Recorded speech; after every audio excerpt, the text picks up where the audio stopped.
ഒന്നുമില്ല അച്ഛാ, ചെറിയൊരു ജലദോഷം. എനിക്ക് തോന്നണേ രാത്രി കുളിച്ചതിന്റെ തണുപ്പടിച്ചതിന്റെയായിരിക്കും. അച്ഛൻ എത്ര പ്രാവശ്യം പറ്റും രാത്രി തല കുളിക്കലെന്ന്? രാത്രി മേലെ വീണം തല കുളിച്ചാൽ തലയിൽ ഇറങ്ങും. എവിടെ കേൾക്കൂലല്ലേ പറയാ.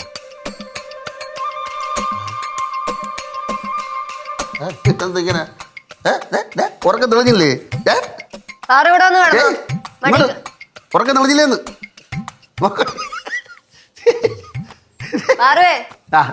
ചേച്ചി വിളിക്കുന്നു ചെല്ലേ.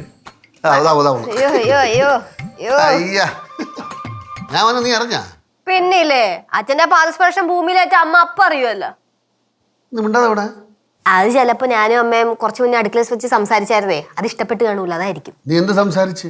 ഞാൻ അമ്മയടുത്ത് പറഞ്ഞു എനിക്ക് അങ്ങനെ വയ്യാതെ വന്നു കഴിഞ്ഞാൽ കുഴിപ്പളത്ത് അമ്മ ഓടിച്ചാടി ഇവിടെ എത്തും. പക്ഷെ ആ കുഴിപ്പളത്ത് വെച്ച് എനിക്ക് അങ്ങനെ വയ്യാതെ വന്ന അമ്മ തിരിഞ്ഞു വരും നോക്കൂലെന്ന് പറഞ്ഞു. പറഞ്ഞതിരി കൂടിപ്പോയി. അങ്ങനെയൊന്നുമില്ല, പറഞ്ഞതിൽ ചെറിയ കാര്യങ്ങളൊക്കെ ഉണ്ട് അല്ലേ അച്ഛാ? നമ്മുടെ ലൈഫ് അടിപൊളിയാണ്, പക്ഷെ കുഴിപ്പളത്തുകാരുടെ ലൈഫ് ഉണ്ടല്ലോ പ്രാക്ടിക്കലാണ്. അതിലൊക്കെ നമ്മൾ അവരുടെ 7 അയലത്ത് പോലും എത്തൂല. ഞാൻ തുറന്നു പറയട്ടെ പറഞ്ഞോ കേക്കട്ടെ. എടി കള്ളി, നീ ഉറക്ക അഭിനയിച്ച് കിടക്കുവാണല്ലേ? ചേട്ടനും സിദ്ധു ഓൾമോസ്റ്റ് സെയിം ഏജ് അല്ലേ? ആദ്യം തന്നെ ചേട്ടൻ കയ്യിൽ നിന്ന് BSc പോയി, പിന്നെ ഡാൻസും പരിപാടി എന്ന് പറഞ്ഞിട്ട് 25 വയസ്സ് വരെ സമയം കളഞ്ഞു. അതിന് അച്ഛനും അമ്മ അത് കാര്യമായിട്ട് എടുത്തുമില്ല. പക്ഷെ സിദ്ധുവിന്റെ കാര്യം അങ്ങനെ ആയിരുന്നില്ലല്ലോ. സിദ്ധു +2 കഴിഞ്ഞ് മറൈൻ എഞ്ചിനീയറിന് കയറി. ഇപ്പൊ ആൾക്ക് ജോലിയുമായി, ഒരു 2 ലക്ഷത്തിനടുത്ത് ശമ്പളവും ഉണ്ട്. ചേട്ടന് എത്ര ശമ്പളം ഉണ്ട് ചേട്ടാ? 18 രൂപ 19 രൂപ എത്രയുണ്ട്? 18. 28 വയസ്സ് പ്രായവും 18 രൂപ ശമ്പളം.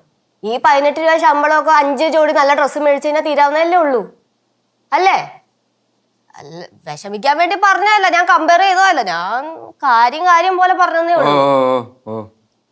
ജോലിക്ക് പോകണല്ലേ? ചോറ് കിട്ടണോ? കിട്ടിയാ കൊള്ളാം. കൂടാണ്ട് ചമ്മന്തി ഉണ്ട്, തോരനുണ്ട്, മുട്ട പൊരിച്ചതുണ്ട്, അച്ചാറുണ്ട്. ചമ്മന്തി ഇഞ്ചി അരച്ചാ? ഇഞ്ചി അരച്ചിട്ടുണ്ട്, മാങ്ങ അരച്ചിട്ടുണ്ട്, കാന്താരി ഇട്ടിട്ടുണ്ട്.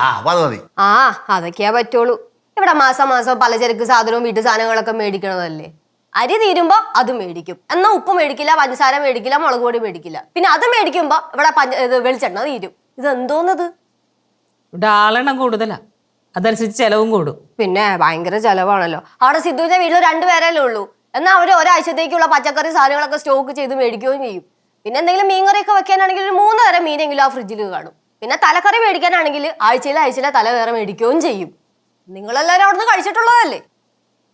അച്ഛാ, ഞാൻ കമ്പയർ ചെയ്യാൻ വേണ്ടി പറഞ്ഞൊന്നുമല്ല, നമ്മൾ ഈ ആലോചിക്കുന്ന കാര്യങ്ങളൊക്കെ ഇങ്ങനെ പറഞ്ഞു എന്നേ ഉള്ളൂ. അമ്മ, ഉച്ചയ്ക്ക് മീൻകറിക്ക് വേണ്ടിട്ട് തേങ്ങ അരക്കണ്ടേ?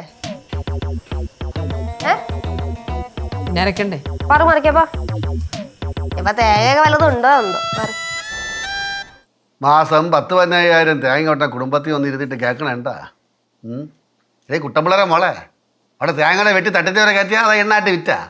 ഞാൻ അവിടുത്തെ തേങ്ങ മാങ്ങ പ്രതീക്ഷിച്ചല്ല ജീവിക്കണേ, ഞാൻ അധ്വാനിച്ചാ ജീവിക്കണേ. ഞാൻ എന്റെ വീട്ടിൽ മാങ്ങ ചക്കയും തേങ്ങ വിചാരിച്ചാണ് ഞാൻ ജീവിക്കണത്. അച്ഛാ അമ്മ ഉണ്ടായി നീന്റെ പേരും പറഞ്ഞിട്ട് അടി ഉണ്ടാക്കണ്ട.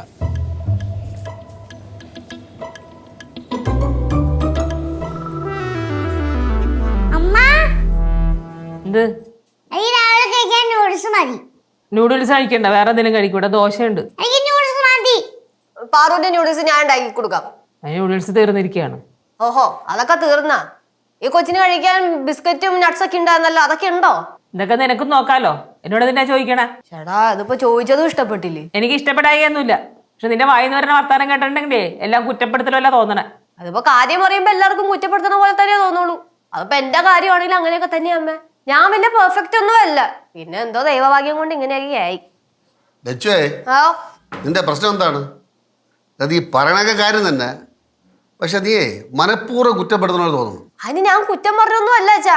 അത് മാത്രമല്ല, ഇപ്പൊ ഞാൻ എന്തെങ്കിലും പറഞ്ഞു കഴിഞ്ഞാൽ അച്ഛനും അമ്മേന്റെ അടുത്ത് ദേഷ്യപ്പെടും. ഞാൻ എന്തിനാ നിന്റെ അടുത്ത് ദേഷ്യപ്പെടണ്ടേ?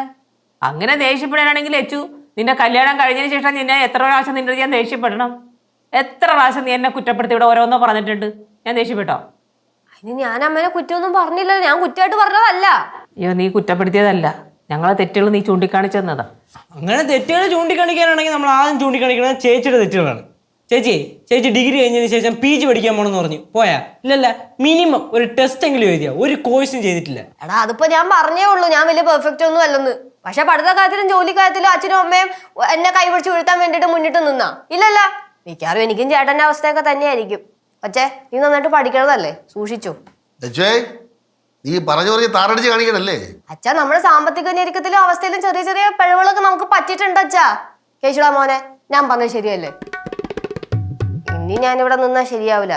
ചിലപ്പോൾ അച്ഛൻ കൈവെക്കാനും ചാൻസ് ഉണ്ട്. പക്ഷെ ഇത്രയൊക്കെ പറഞ്ഞ സ്ഥിതിക്ക് ഞാൻ ഒരു കാര്യം കൂടെ പറയാം.